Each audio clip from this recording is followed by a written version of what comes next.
Bienvenue à notre collage sur le droit et le savoir au temps de la pandémie.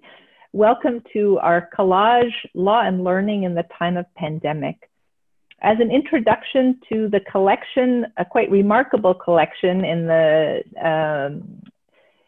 what has been an unforgettable spring to fall of 2020, I'm delighted to have a conversation with my colleagues who will introduce themselves in a moment.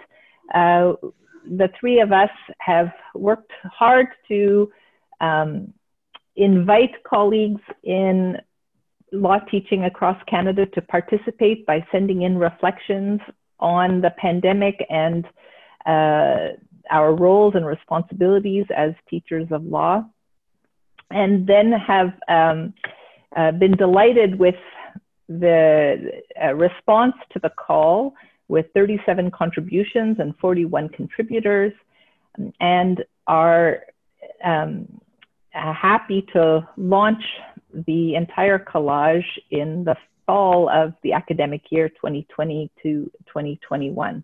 Alors, nous sommes très contents d'avoir les contributions de 41 collègues à travers le Canada et 37 petites contributions, plutôt les réflexions écrites, mais aussi les autres contributions en format de chansons, dessins, poèmes. Et alors, nous sommes très, très contents de vous inviter à partager notre collage des contributions, des réflexions au temps de la pandémie. Before I introduce the others, let me introduce myself. I'm Shauna Van Praagh. I'm a faculty of law member at McGill University, where I've taught for 26 years, and will be welcoming first-year law students to legal education again this fall, as I've been doing since 1995. And I'm delighted that so many people have contributed and thought hard about what the pandemic has allowed us some time and space to think about and to share. And this introduction, our written introduction, is called Impressions in Time and Space, les impressions dans le temps et l'espace, et c'est ça notre conversation aujourd'hui. I will turn to David and Adrien in one moment after just briefly explaining what is behind us. Ça, c'est une collage, c'est une œuvre d'art par Lorraine Pritchard, une artiste ici à Montréal, qui d'origine manitobaine. Et ça, c'est une œuvre d'art qui s'appelle Hopes 2020 ou Espoir 2020. Et puis, c'est une œuvre qui sert comme page de couverture pour notre collection, et puis aussi qui nous donne l'idée d'un mélange, une diversité des couleurs, des directions, des textures. Et voici une inspiration pour la collection. So behind us is a piece of art entitled Hopes 2020 by Lorraine Pritchard, originally from Manitoba, now an artist in Montreal, and she kindly allowed us to use this beautiful collage as the cover art for the collection. And we've been inspired, as you will see through the collection, by the colors, but not only the colors, the diverse collection of shapes, sizes, textures, and directions that we see in the collage behind us. So now I will turn over to my co-editor and then our colleague and collaborator to introduce themselves. David. Thank you, Shauna. Merci beaucoup. My name is David Sandomierski, and I'm in my third year, just going into my third year of teaching law at Western. I was Shauna's student many years ago at McGill. And of course, I've gotten to know Adrien over the last recent years through shared research interests in the field of legal education. I guess I'll leave those introductory words at that. Over to you, Adrien.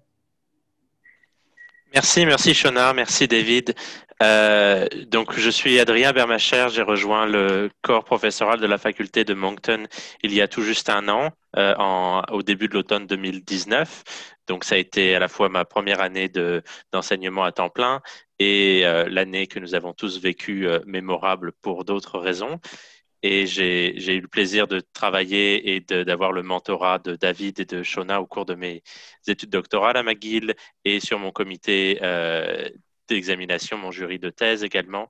Et donc, je suis absolument très heureux de vous rejoindre aujourd'hui pour discuter de ce collage. Wonderful. So we're going to start by talking about some of the key words and themes that we as readers have picked up in sharing and learning from the contributions. Alors, je commence avec toi, Adrien. C'est quoi 3 mots-clés que vous voyez dans les textes et les contributions que tu vois comme inspirant ou réfléchissant de notre situation et puis de nos idées et le potentiel peut-être de cette période. Le premier mot ou le premier thème qui m'est venu à l'esprit en lisant l'ensemble de ces contributions, c'est l'idée de relation, relation au pluriel. Beaucoup d'entre nous ont profité peut-être de ce temps de confinement, de distanciation dite sociale, de distanciation physique pour réfléchir sur la nature, la profondeur, les obstacles à nos relations respectives. Donc, des relations de divers ordres, évidemment les relations avec nos étudiants en tant qu'enseignants, les relations avec nos collègues, mais plus largement notre relation avec le savoir et l'enseignement, notre relation avec la terre, même pour certains d'entre nous. Et la liste pourrait continuer un petit peu, mais cet élément de réfléchir à ce qui nous unit et ce qui nous manque dans la distanciation et donc quelle est la nature de notre relation est quelque chose qui m'a particulièrement marqué au travers des différentes contributions. Un deuxième thème qui revenait, selon moi, est un questionnement à la fois interne, s'interroger sur soi-même, s'interroger par exemple sur sa pertinence sociale, s'interroger sur que faire tout simplement, ou comment faire bien, même quelles doivent être nos motivations qui nous animent dans ces moments particuliers. Ce questionnement, cette remise en question assez profonde était souvent explicite et le reste du temps implicite, mais très proche de la surface, à essayer de ramener, utiliser ce temps ou réfléchir ou même être dans l'émotion qui amenait à un questionnement et une remise en question. Et je vais évoquer seulement un troisième thème ici avant de vous laisser la parole. C'est le thème peut-être d'histoire personnelle. Il y avait beaucoup de partage de moments très forts, personnels, soit dans sa propre vie familiale, parfois lorsqu'on nous fait part de moments de deuil, notamment de moments ou de moments de joie par ailleurs, des histoires personnelles d'étudiants aussi qui reviennent raconter par leurs enseignants d'un autre point de vue, bien sûr, mais donc on voit des choses très personnelles, très intimes qui remontent et qui font partie de notre narration et de notre expérience de ce moment. Wonderful, Adrien. It's funny because the first word that I had chosen, very similar to your sense of relationship, was connection. And I really think that this is one of the ironies of this remote experience. And certainly these essays reflect the early period of the pandemic when we were all still more or less on strict lockdown. And so the feeling of being removed and separated from people was still quite acute, just as the efforts to aggressively connect and reach out to people through online video conferencing were at their height. And so I think we do see a preoccupation with relationships and connection.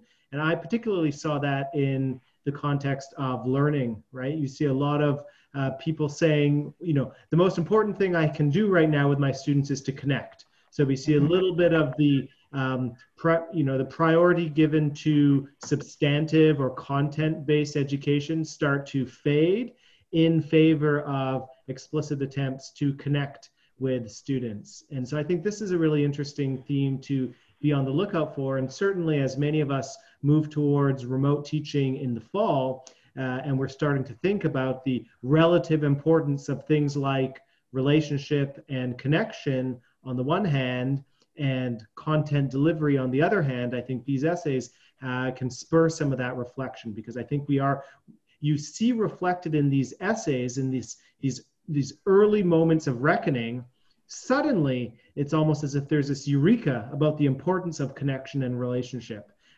And whether everyone has always held those to be a pillar of their pedagogical practice or not, I think you can see the increased emphasis on that as perhaps a sign that we might broadly as a community start to think about connection and relationships as more central to pedagogical practice. And I know, Shauna, that you've always sort of treated the term relationship as being foundational, both to the substance of what you teach and to the means in which you teach it. So I think that's an interesting thing to think about. Another term that I really saw, and I see this reflected in Professor Acharya's piece, she specifically talks about internal dissonance.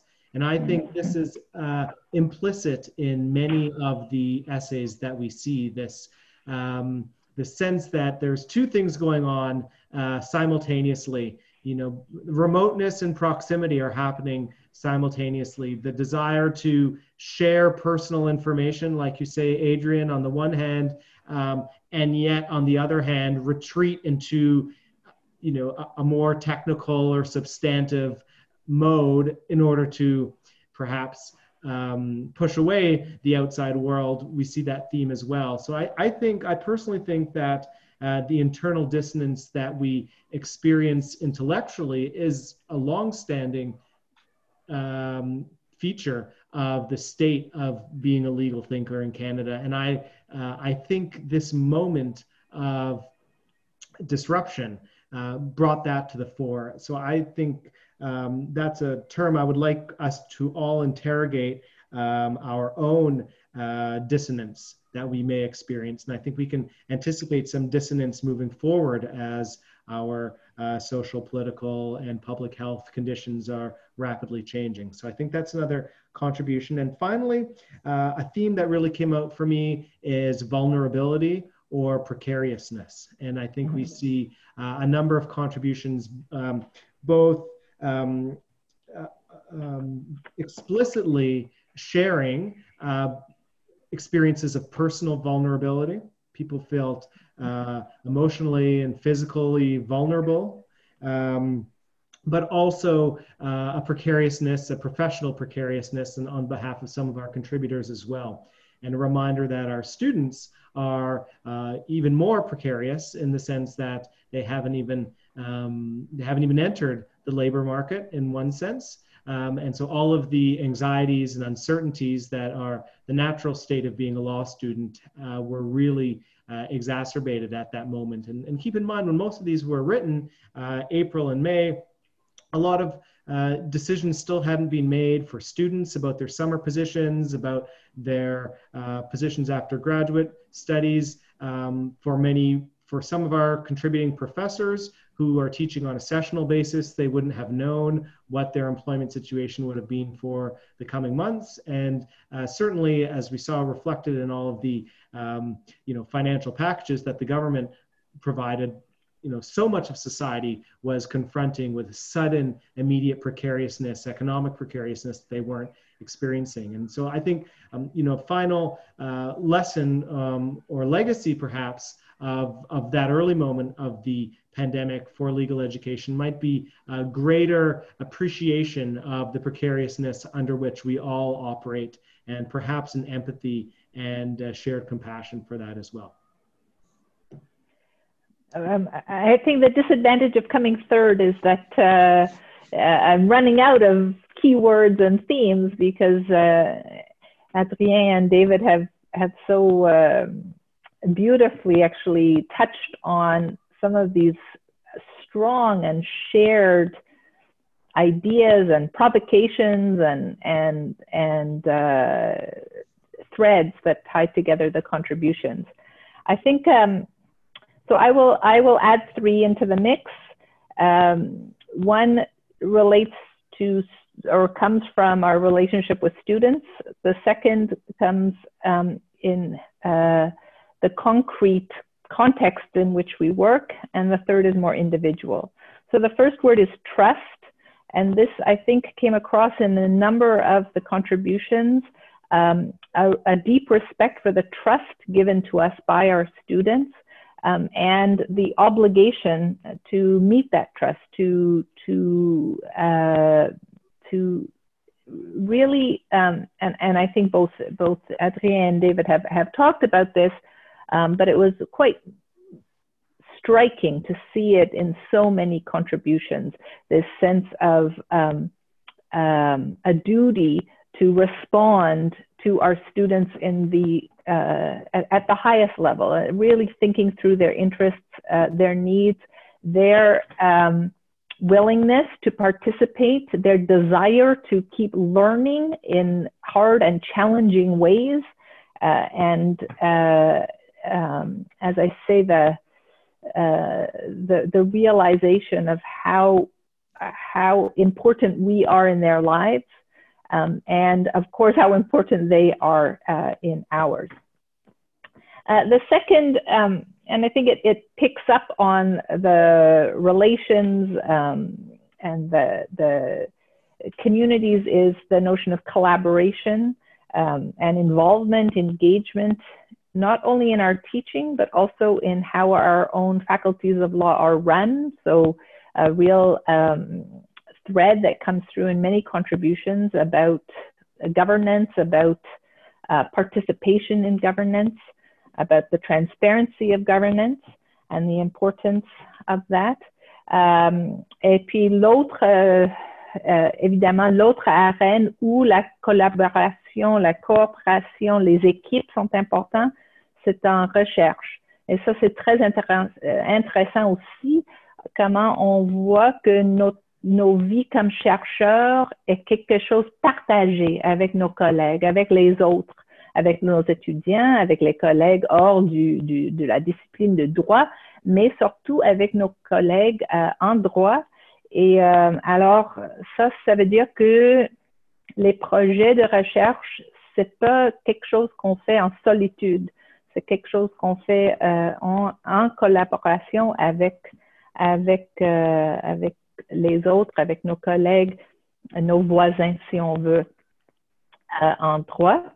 Et finalement, un mot-clé, une idée, c'est celle de la pause contemplative. Mais ça, c'est très intéressant. Je tire cette phrase de la contribution d'André Bélanger. Mais ça, c'est très intéressant, l'idée de contemplation, contemplation as something uniquely individual, that as we kind of have time to, and are, locked down or confined at home, that even as we're busy with our connections and our relationships and our obligations and duties around us, we've also had a lot of time to contemplate, to stop and think. Et puis, et ça c'est important, c'est pas seulement pour la contemplation comme telle, mais pour renforcer un sens de critique, une critique constructive, mais quand même une approche critique à tout ce qu'on fait, un questionnement de ce qu'on prend pour acquis, de ce qu'on peut changer, de ce qu'on où on donne, où on voit la valeur dans les traditions, et puis aussi les idées pour le futur. Maybe we will just have time to mention one last word each, and then come back to images, which I'd like to finish off with. So, Adrien, un autre mot? Le dernier mot que je rajouterais dans cette collection ici de mots qui nous animent, c'est le soin ou l'attention, peut-être plus éloquent en anglais, care, qui est vraiment au centre de beaucoup de choses, à la fois des interrogations, des relations, de la confiance, de la collaboration. Euh, c'est un mot et une idée qui revenait très souvent. À quoi devrais-je porter le plus attention? À quoi devrais-je dédier le plus le soin que je peux apporter? Bien sûr, il y a la question de la relation pédagogique avec les étudiants ici. Il y a la relation avec la société, la famille, les éléments intimes que j'ai pu mentionner plus tôt. Et de toute évidence, ce moment pivot de la fin du semestre d'hiver 2020, au moment où nous avons écrit ces contributions, c'était à la fois dans la société plus généralement et évidemment du coup dans nos propres réflexions, dans nos positions particulières de professeurs de droit, cet élément du soin, de l'attention à l'autre, à quelque chose, était très, très, très central, il me semble. I think something that stands out for me was, take this from Professor Morin's contribution, the notion of dignity. So, and Professor Morin's contribution was speaking about elder people in the context of COVID and the need to preserve their dignity. But I think it's a word that sort of, in my mind, sort of captures the spirit in which people were reflecting on their professional roles. I thought there was a desire to maintain the dignity of everyone who is all, in a sense, experiencing this trauma together. So in other words, not to sort of descend into a very hierarchical relationship. I'm the teacher, you're the student. I have so much to teach you, and I can help you. But rather to recognize the fact that we each have something to learn, and we each need care. We each need help. And I thought that was an implicit theme in the very democratic, empathetic ethos of so many of these pieces. I guess I'll finish off with the word rhythm, because I think that there's a real sense of the rhythm of the academic year, the rhythm of our trajectories as individuals in our thinking, in our teaching, the trajectories of our students, the rhythms of life and death come through in some of these contributions. And I think that that's fascinating, because obviously we've chosen this work of art so that there's a visual aspect to our notion of a collage, but I think there's also a poetic or a sound aspect. As you read, there's a rhythm to the contributions, I hope to the way in which we've grouped them or clustered them. And I think that that's a lovely kind of underscoring of the creativity of the individuals who've made up this collection, who are the pieces of the collage, and all of their voices and the ways in which there's this lovely sonority to the collection. So I thought we'd just finish off by noticing something interesting in our own three contributions, and that is that each of us, without talking with the others, turned to a concrete image as a metaphor for our own contribution. So we're each going to talk very briefly about the images chosen by another one of us. So I'll speak briefly to the images chosen by Adrien. Alors, Adrien, toi, tu as choisi la fenêtre et la porte, et puis tu vois une comparaison entre bon, les portes fermées, les fenêtres ouvertes, mais aussi l'idée qu'on peut fermer les fenêtres, ouvrir les portes. Il y a les portes plus concrètes comme les portes de nos bureaux qui qui ouvrent pas très souvent ces jours-ci, mais aussi plus comme métaphore, les directions qu'on peut prendre, les portes qu'on peut ouvrir. Et ça, je trouve que ça c'est très beau. Dans la collection en général, on voit les fenêtres qui ouvrent sur nos mondes individus, nos mondes partagés, et puis aussi les portes qu'on peut ouvrir, on peut choisir les portes par lesquelles on passe à la prochaine étape, et puis comment on voit le futur à l'autre côté de la porte ouverte. Merci Shauna pour cette relecture fidèle et à la fois créatrice de mon petit article. Je vais maintenant parler brièvement de celui de David, qui lui a choisi la métaphore du miroir. Et alors qu'on parle chacun d'entre nous et qu'on enregistre cette conversation face à un écran où on voit notre propre image reflétée à côté de celle de nos interlocuteurs et interlocutrices, et qui est une situation qui est peut-être déjà assez commune pour nous si nous avons participé à beaucoup de rencontres de ce type au cours de l'été, et qu'il sera encore plus chaque semaine dans nos enseignements à distance. L'image est très apte à capturer quelque chose qui est très concret dans nos vies aujourd'hui, et qui lie aussi beaucoup avec l'histoire du sujet. On peut penser à plusieurs œuvres dans le domaine de la formation des juristes qui ont pris la métaphore du miroir, les miroirs sur les murs, qui sont ces portraits que nous regardons quand nous sommes dans nos bâtiments, dans nos campus dans lesquels nous ne sommes plus beaucoup.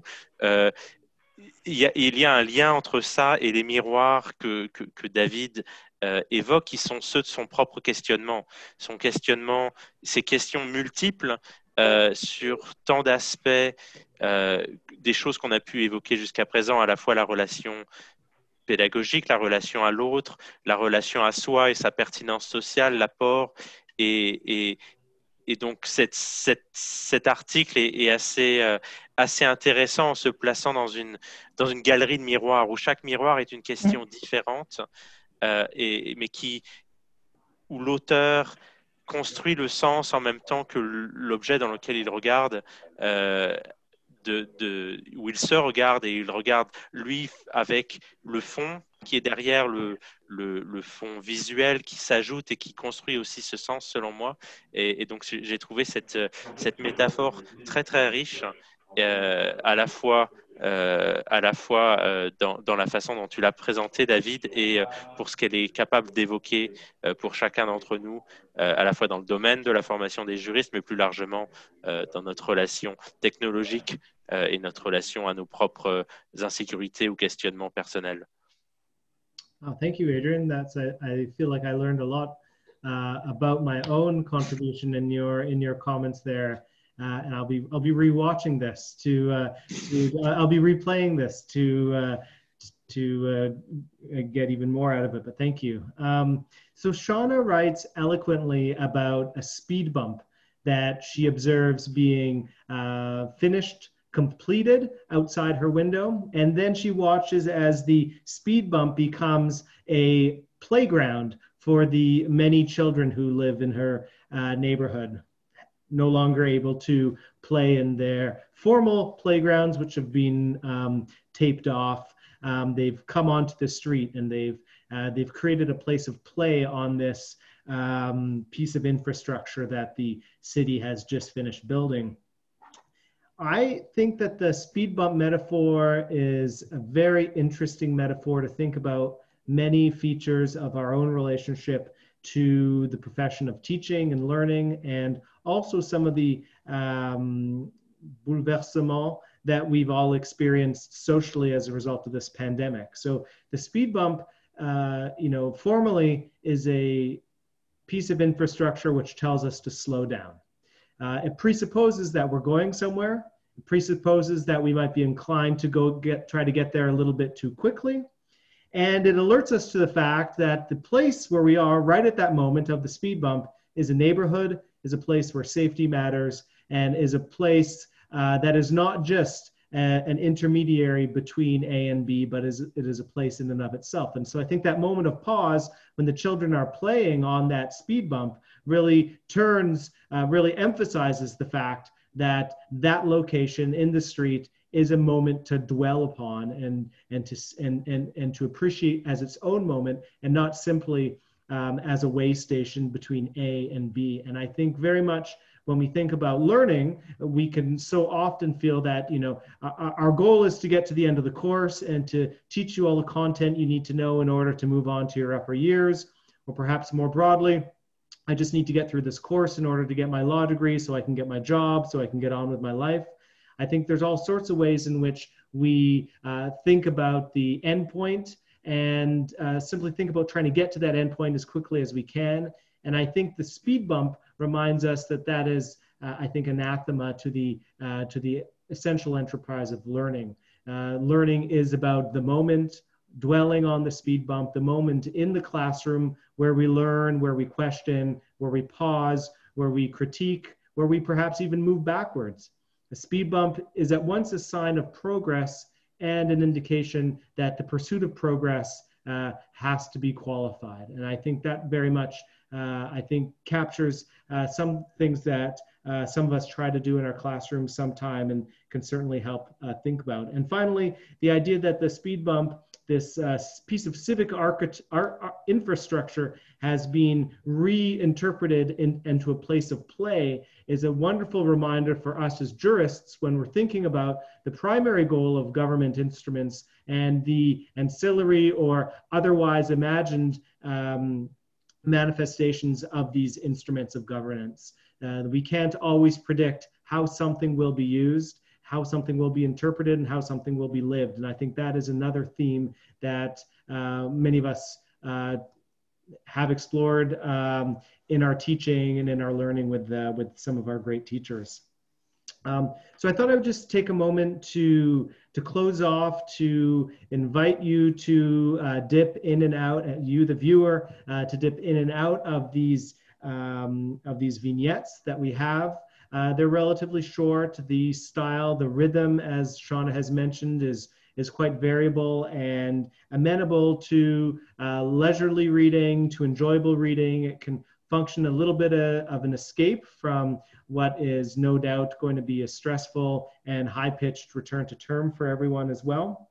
But insofar as they're light and enjoyable, I think they're also profound, and I think they also invite us to challenge and question some of our own notions and some of our own, as I write in my own piece quoting someone else, question our own stock notions and habits about teaching and learning. And so I hope that we will each take this challenge seriously, take it upon ourselves, and contribute, if nothing else, to continued conversations on these themes in these and hopefully one day in-person venues.